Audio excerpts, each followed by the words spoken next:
They didn't say it behind my back. They said it right to my face. I was still in my gas station uniform wiping down the counter for the third time that hour. A couple had spilled half a slushie and walked off without so much as a nod. The buzz of the freezer hummed in the background. I was just about to check the coffee machine when my phone lit up beside the register. Sabine Quinn just posted a new photo. My thumb hovered, then tapped. I wish I hadn't. There she was, my little sister, grinning with her arms stretched wide in front of a silver Mercedes with a bow on top.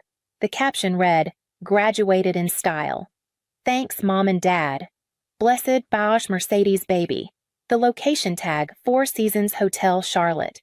There were balloons, champagne, designer heels, hundreds of comments, queen emojis, fire emojis, slay girl, obsessed.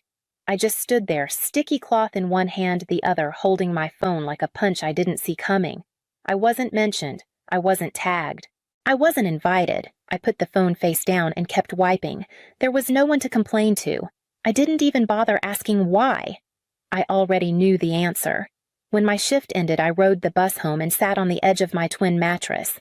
I stared at the wall, too tired to cry, too used to it. Sabine was the star. Always had been. Honor roll, pageants, influencer brand deals. She looked like a magazine cover and the world loved her for it. And me? I was what happened when things didn't go according to plan. No degree, no sparkle. Just hours on a time card and a 15-year-old car with one door that didn't open from the inside. A week later, I showed up at my parents' house with a birthday card and a bundle of gas station flowers I bought on clearance. My shoes were still dusty from my shift, but I wanted to see my mom's face light up. They were having brunch. Not just a casual one, this was a catered linen napkin kind of affair for Sabine and her college friends. Everyone was dressed like they stepped off Pinterest. My mom took the flowers without looking up. "You should have called," she said. "We already have guests." I offered to help in the kitchen, hoping just a small hope that she'd let me belong for 10 minutes. She hesitated, then looked toward the dining room. "Maybe just take the trash out, Maeva. The girls are eating. I don't want anyone feeling uncomfortable." I didn't say anything, just took the bag and walked out back. On my way back in, I heard laughter from the dining room. I froze near the hallway. Dorian's voice carried through. "She's going places, you know, not like some people wasting their lives behind a counter." There it was. I stood there a second longer, then walked back to my car. I sat in the driver's seat and didn't move, not for 5 minutes, not for 20. I wasn't sad anymore. I was something else. By the time I got home, I knew exactly what I needed to do. That night, I didn't eat dinner. I just sat on my mattress with my back against the wall and a pen in my hand. I pulled out an old notebook I used to keep grocery lists in and flipped to a blank page. The lines were faded, but it didn't matter. At the top, I wrote, "I am done trying to be seen." Underneath, I wrote all the things I wasn't going to chase anymore: apologies, approval, a seat at any table that made me feel like a burden. I didn't need them to clap. I needed to build a life that didn't disappear the moment they looked away. The knock at the door came right after midnight. It wasn't loud, just a soft, familiar rhythm. Pop. He let himself in before I could stand up. "Didn't mean to drop by so late," he said, holding up a bag of groceries. "You eat today?" I lied. "Yeah." He glanced around the room like he already knew I hadn't. Then he set the bag down and sat beside me on the floor, back against the same wall. We didn't say much for a while. He opened a can of peaches and handed me half. I took them, chewing slowly, more out of respect than hunger. "You're holding something in," he finally said. I didn't answer. He reached into his coat pocket and pulled out a small, beat-up brass keychain. The letters on it were almost worn away, but you could still make out the words, "Built Not Bought." "Carried this with me since '74, he said. "First house I ever built. Didn't know what I was doing, just had a shovel, a toolbox, and a will too damn stubborn to quit. Everyone thought I'd mess it up. Maybe I did. But I finished it anyway." He held it out to me. "Figure it's time someone else carried it." I stared at it for a long time before taking it. It was heavier than it looked. "I don't have a plan yet," I whispered. "You don't need one yet," he said. Just keep stacking bricks, mental, emotional, financial, whatever kind you've got. A foundation shows up if you do. He left shortly after. Didn't hug me, didn't linger. Just said lock the door behind me, all right, and disappeared into the night. I sat there for a while, just me and the keychain. Then I reached for a crumpled gas station receipt on the floor and flipped it over. I wrote 4 words in all caps, build something they can't ignore. And for the first time in a long time, I felt like I was beginning something. Not flashy, not loud, but mine. I didn't know where to begin, so I started with Google. How to build something from nothing. That was the first thing I typed. It led me down a rabbit hole of midnight research articles on side hustles videos about wholesaling houses forums full of strangers flipping homes without loans. Most of it sounded like a scam, but I kept digging. Somewhere between exhaustion and quiet rage, I found a podcast called Brick by Brick Real Estate for Beginners. I downloaded every episode and started listening to it during my bus rides to work. I made a list of what I needed: time, money, patience, and grit. I was already used to being broke. Grit I had, patience I could learn. Time, I'd just have to steal it from myself. I canceled every subscription. No more takeout, no more $2 energy drinks. I sold my TV for $75 cash on Marketplace. It hurt more than I expected, like cutting a cord to my last form of escape. I opened a new bank account and labeled it Freedom. I started putting away whatever I could, tips from late shifts, spare change from rounding down at the grocery store. Sometimes it was only $1, but the balance grew 1 gritty cent at a time. Then I found a real estate course online for $40. The site looked like it hadn't been updated since 2010, but the content was real videos, PDFs, downloadable contracts. I printed everything at the library and brought the packet to work. When customers weren't around, I kept the notes open under the counter. I studied during lunch breaks and before bed. I started to see patterns in the deals people talked about: distressed properties, motivated sellers wholesaling without cash or credit. I wasn't trying to be a mogul. I just wanted one chance. That chance came on a rainy Tuesday night. I was on register when a regular walked in. Dennis Scruffy Boots faded jeans. He bought a black coffee and a lottery ticket. We talked about the weather like always. Then he sighed and said, "You wouldn't happen to know anyone who wants a moldy old house, would you? I just inherited one from my uncle, things barely standing." I paused. "Where is it? Edge of Ridgeview. Cracked foundation. Smells like swamp. You selling it?" He raised an eyebrow. "You buying?" I shrugged. "Maybe. Or maybe I know someone who would." That night I drove to see it. I wore my cleanest hoodie and took photos with a borrowed phone. The house leaned like it was tired, but I saw past the water damage and sagging walls. I saw potential. I saw proof that I could do something bigger than gas station floors and sympathy glances. I posted in a Facebook investor group that night. One woman responded. Her name was Janelle. She asked for numbers. I gave her everything I had: photos, repair estimates, comps. She said she'd take it if I could lock it for under 70Ks. I got Dennis to sign a contract for $65,000. I assigned it to her 3 days later. My cut $5,000. No hammer, no loans, just knowledge and a yes. I used part of the $5,000 to register my LLC, Marvin Properties, a name stitched from mine and Pop's Mava and Calvin. I printed business cards at the library, bought stamps in batches of 10, and spent nights handwriting letters to every absentee homeowner I could find in the county registry. I cold-called strangers on my 10-minute breaks behind the gas station, the scent of burnt coffee and spilled diesel in the air. Most hung up, some swore, a few listened, and 2 of those turned into deals. Small ones, but they mattered. I made $3 $200 on one, $6 $100 on the other. I didn't buy anything for myself. I didn't celebrate. I just moved the money into my Freedom account and started the process again. I kept my day job. I couldn't afford not to. My body was tired, but my mind was burning. I didn't need applause. I needed progress. Then one day, while scrolling on my cracked screen during lunch, I saw Sabine's newest post. She stood in front of a white mansion, not mine, not yet, with a caption that read, "Some people just won't catch up." Different levels.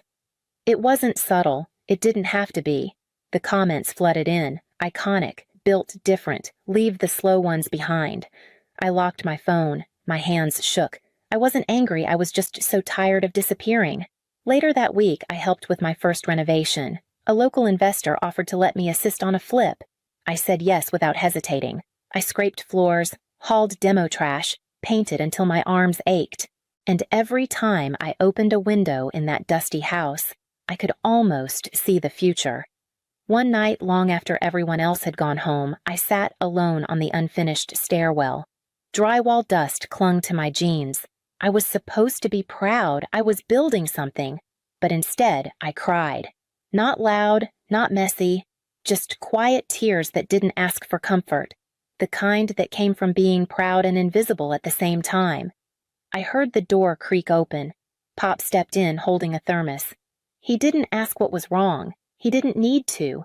He sat beside me on the stairs, handed me the cup, and rested his hand over mine. "You hear that?" he asked. I looked around. "What?" "That sound," he said, tapping his chest like something cracking open. I nodded barely. "That's not you breaking, baby girl," he said gently. "That's the wall. You're breaking through." I didn't answer. I just leaned into his shoulder and for the first time in a long time, let someone hold the weight with me. The next morning, I ordered new flyers. Not flashy, just bold enough. It took 27 months, 4 contracts, 2 flips, and more rejections than I could count. But I did it. I bought a house. Not just any house, a 6-bedroom estate on the edge of Asheville. White pillars, wraparound porch, tall windows that let in morning light like it was trying to bless you. It needed work, but I wanted the work. I wanted every nail and screw to carry my name. I walked through it alone the day the sale closed barefoot on the newly polished wood. The house was empty, but I didn't feel alone. I felt present, like I'd stepped into a future I hadn't dared name until it stood solid beneath my feet. I designed everything from the crown molding to the curved stairwell. I chose a soft green for the kitchen walls because it reminded me of Pop's thermos. I picked black iron railings for the balcony, strong, understated, honest. I built a small library into the study with reclaimed oak, even though I only owned 6 books. I figured I'd grow into it. I didn't throw a party. I didn't announce it. I didn't post a single photo. I kept it quiet not out of shame, but because this win didn't belong to the internet. It belonged to the girl who used to sleep beside her tool bag because she couldn't afford to lose one more thing. The listing hadn't been updated yet. The house had only come off the market 3 days earlier, and the photos were still circulating on rental sites. I didn't think much of it until I heard tires crunching over gravel outside my gate. I looked up from the dining table I was polishing. A black Range Rover was easing up the drive. It was Sabine's. I stood still. A moment later, the doors opened, and out stepped my mother, my father Sabine, and a woman I didn't recognize, probably a friend or a photographer. Sabine was dressed in head-to-toe cream. She walked like she'd done it 1,000 times, chin-high, phone out, recording everything. My parents followed close behind, as if they were inspecting a model home, unaware they'd just walked into something they had no idea how to value. I stepped onto the porch, holding the keys, heart steady. They hadn't come to see me. They didn't even know I lived here. They thought this was another luxury backdrop for Sabine's curated life. But this wasn't a rental. And I wasn't the help. I waited until Sabine tilted her head for a better selfie angle, until she looked toward the door and froze. I didn't say anything, not yet. I just let the keys hang loose in my hand, the sun catching the brass the same way her caption used to catch hearts. Sabine saw me first. Her phone dipped a little, confused, like her screen wasn't syncing with reality. Then she squinted and took a few steps closer. My mother followed, adjusting her sunglasses. My father lingered by the car, arms crossed, already judging the landscaping. Sabine tilted her head. "Maeva." "What are you doing here?" I didn't move. I just lifted the keyring and let it dangle in the sun. "This is my house." Sabine laughed, a short burst that didn't quite land. "Wait, are you staging it or something? Like working the open house?" "No," I said calmly. "I don't live here either." Now she looked truly lost. "Then, what I own it." Silence. My mother's mouth opened, then closed. My father took a step forward. "What are you saying? You bought this." "With my company," I replied. "Marvin Properties. I handled the acquisition, managed the renovations, paid in full. No loans, no help. The gravel shifted behind them. Another car pulled in Pop's pickup, old and dusty, and familiar as a heartbeat. He parked slowly, then stepped out, taking in the house like he already knew every inch of it. He didn't look at Sabine. Or my parents. He walked straight toward me. When he reached the porch, he paused, eyes soft, proud. "You built it tall enough," he said, voice low, reverent. I swallowed the lump in my throat as he pulled me into a hug. For a moment, I forgot the others even existed. There was just his hand on my back, and the keychain in my palm, his keychain. Built, not bought. When he stepped inside, I turned back to the driveway. "You're welcome to come in," I said, "if you want." None of them moved. My mother scanned the porch railing. My father looked at the wide steps like they didn't quite belong to me. Sabine lowered her phone and finally stopped filming. No one said a word, so I turned and walked into the house. I didn't wait for footsteps behind me. I didn't check the window to see if they followed. I just walked through the foyer I'd restored with my own hands and let the silence speak for me. The next morning, my phone buzzed while I was pouring coffee in the kitchen. It was from my mother. "We're proud of you." 4 words. No punctuation, no apology, no explanation. I stared at the screen for a long time. It didn't feel like a triumph. It didn't feel like closure. It felt like a receipt confirmation of something long overdue, but offered too late to matter. I thought about all the nights I went to bed, wondering what was wrong with me. The birthdays I spent alone. The way they used my silence as evidence that I didn't care, when really I just didn't know how to keep bleeding for people who called it weakness. I thought about the way my mother had looked at the railing I built as if trying to find cracks in it. About the way my father couldn't say a word once the facts were too big to ignore. About how Sabine had stood frozen for once without a caption.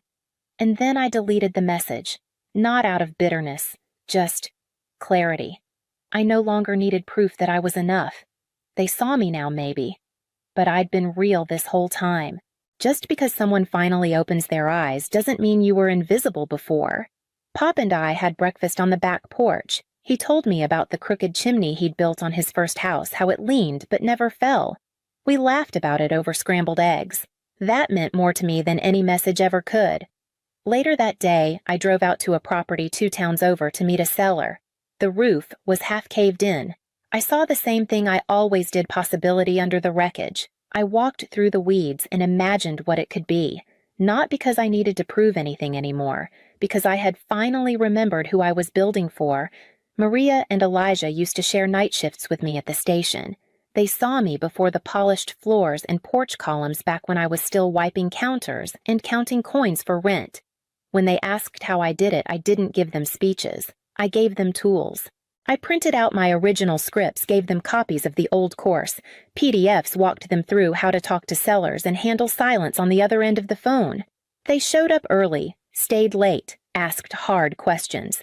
When they closed their first deal, $4, $200 on a wholesale in Ridgeview, we met for coffee at the spot near the old station.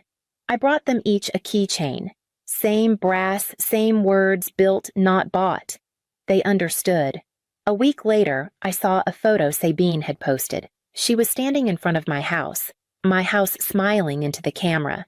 The caption, "Dream Home Vibes," or manifested. She didn't tag me, didn't mention me, just used it as a backdrop like everything else. I looked at the screen, then set the phone down. I wasn't angry, not even surprised. I walked to my bookshelf where Pop's original keychain still sat scratched, dulled, solid. I placed it on the top shelf next to the first ledger I ever used to track expenses. The brass caught a sliver of afternoon sun and glowed. She could have the photos. I had the foundation.